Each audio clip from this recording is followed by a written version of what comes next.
Merci, Monsieur le député de Blainville. Nous poursuivons le débat sur le discours du budget. Et je reconnais Monsieur le député de l'Acadie. Merci, Monsieur le Président. Je suis heureux cet après-midi de prendre la parole dans cette Chambre relativement au débat sur le discours du budget parce que dans les nombreuses responsabilités que j'ai comme porte-parole de l'opposition officielle dans plusieurs dossiers, écoutez, je dois vous faire part, Monsieur le Président, de ma déception quand j'ai lu et écouté, évidemment, le budget qui a été lu par le ministre des Finances. Très peu d'argent. En fait, tellement peu d'argent qu'on se ramasse avec un déficit. C'est pas un déficit.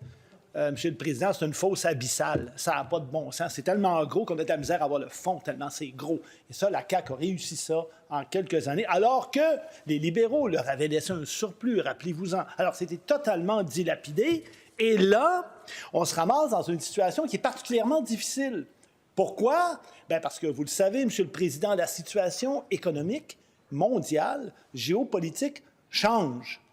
On a un voisin au sud, américain, n'est-ce pas, qu'on croyait jusqu'à récemment être un ami et un allié. Et là, je pense que ça ne sera jamais plus comme avant, Monsieur le Président. C'est même un euphémisme de le dire. C'est plus un allié, on ne sait même pas ce qui va se passer. Avant d'entrer en chambre, j'écoutais le président des États-Unis d'Amérique qui parlait, va-t-il y avoir des tarifs, pas de tarifs? On ne le sait pas, mais il y a une chose qui est sûre, c'est que ce n'est pas très bon, c'est inquiétant. Et donc, moi, ce que je demandais au premier ministre, et je l'ai fait dans le passé, dans les dernières semaines, c'est de dire, compte tenu de la situation présentement dans l'économie, il faut absolument être capable de diversifier nos marchés.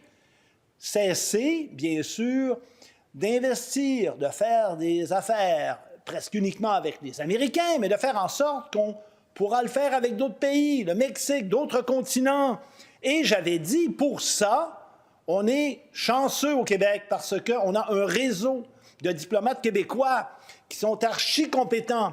Et je me disais, bien forcément, dans le budget, ça va se refléter. Il va y avoir une augmentation terrible en matière notamment de relations internationales.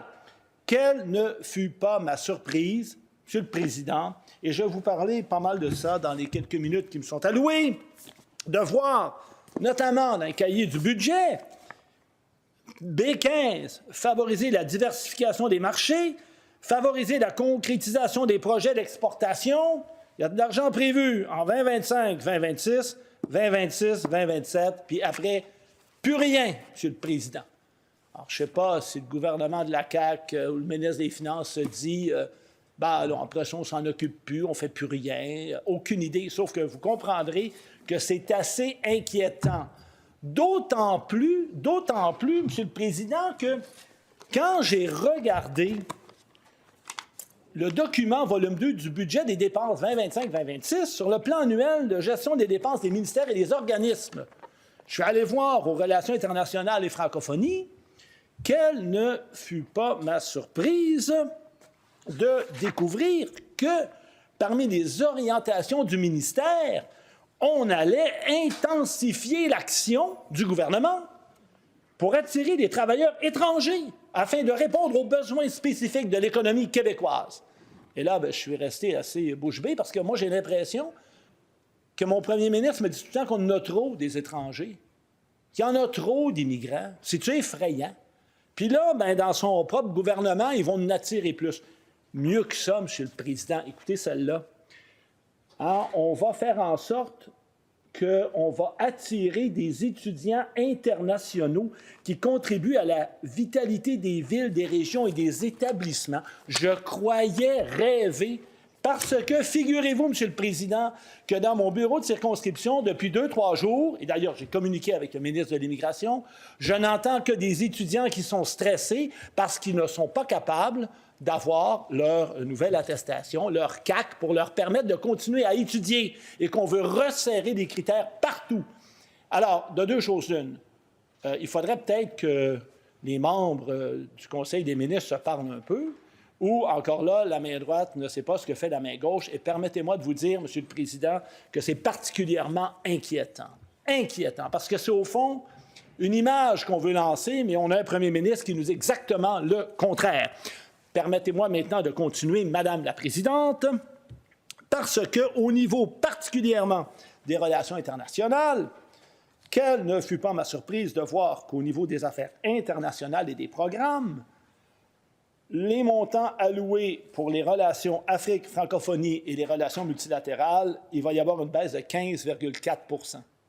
Et moi, j'avais suggéré au gouvernement et à la ministre de faire en sorte qu'on augmente et qu'on diversifie nos marchés et qu'on soit capable de faire des affaires économiques avec les pays de la francophonie. C'est un avantage pour le Québec. On devrait être bien positionné pour ça. Alors non, diminution de 15,4 %. Représentation du Québec à l'étranger, diminution de 2,9 %. Relations Europe, Indo-Pacifique, affaires institutionnelles, diminution de 12,8 %.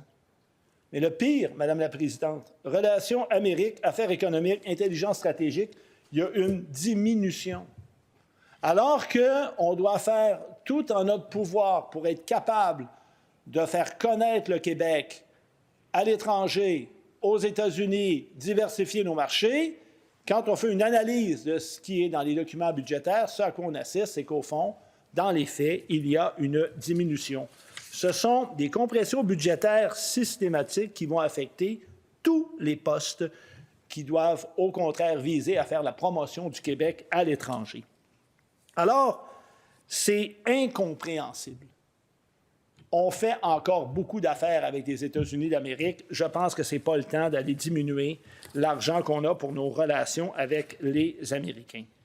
Et ça va faire en sorte qu'on va vulnérabiliser le Québec à l'étranger. On va être moins en position d'avoir un impact économique important parce que ça se fait par le biais notamment de nos délégations du Québec à l'étranger. C'est donc incompréhensible et je vous dirai, Madame la Présidente, que c'est là, encore une fois, un exemple concret de la vision à court terme du gouvernement de la CAQ pour être en mesure ou non de développer nos marchés à l'étranger. Ce n'est pas le temps d'avoir moins d'actions à l'étranger, c'est le temps d'en avoir plus. Et c'est le temps surtout de faire comprendre à notre premier ministre que quand il va à l'étranger, d'une part, il ne faut pas qu'il veuille négocier sur la place publique puis qu'il fasse des concessions avant même qu'on ait commencé de renégocier des traités. Ce qu'il fait dans le bois d'œuvre, dans l'aluminium, très, très mauvaise stratégie de négociation, je vous le dis, Madame la Présidente. Donc, là, on se ramasse avec un budget où il y a des coupures. Je vous parle des affaires internationales. Je pourrais vous parler de la justice. La seule bonne nouvelle qu'il y a dans le budget pour la justice, je suis en train de regarder présentement un projet de loi sur le tribunal unifié. Il y a de l'argent prévu pour sa mise en œuvre. Mais quand on parle aux gens sur le terrain de toutes les autres initiatives, ça ne fonctionne pas. Il manque d'argent, il n'y a pas assez de personnel, ils ne sont pas assez payés, il n'y a pas assez de médiateurs, il n'y a pas assez d'argent, etc. C'est partout la même chose. Est-ce qu'il y a plus d'argent pour ça? Non. Alors, encore là, un gouvernement qui met en place des réformes, mais qui n'est pas capable par la suite de mettre en place de l'argent pour soutenir ces réformes. Donc, c'est véritablement très problématique et je peux comprendre comment ça se fait que le gouvernement est rendu dans cette situation-là, parce que quand on regarde ce qui a été fait dans les derniers mois, dernières années, le gouvernement a littéralement dilapidé l'argent des Québécois et des Québécoises. On a juste à penser au fiasco Norvolt. On a juste à penser à l'investissement. L'investissement, ce n'est pas un investissement, c'est une dépense des Kings de Los Angeles. Ça n'a aucun bon sens. Puis là, au moment où on a besoin d'argent pour donner des services aux Québécois et aux Québécoises qui, soit dit en passant, paient beaucoup d'impôts, bien là, il n'y a plus d'argent. Puis là, bien, on va, ou bien on coupe, ou on n'investit pas assez. Ce qui fait que ça n'a aucun sens. Et donc, ça va nuire à la capacité du Québec de pouvoir diversifier ses marchés, ce qui est essentiel présentement pour notre survie économique. Ça nous empêche aussi de s'assurer qu'on va avoir des travailleurs étrangers compétents qui vont venir faire fonctionner nos usines. Il faut être capable d'avoir un plan. Et ça, la CAQ n'a pas de plan.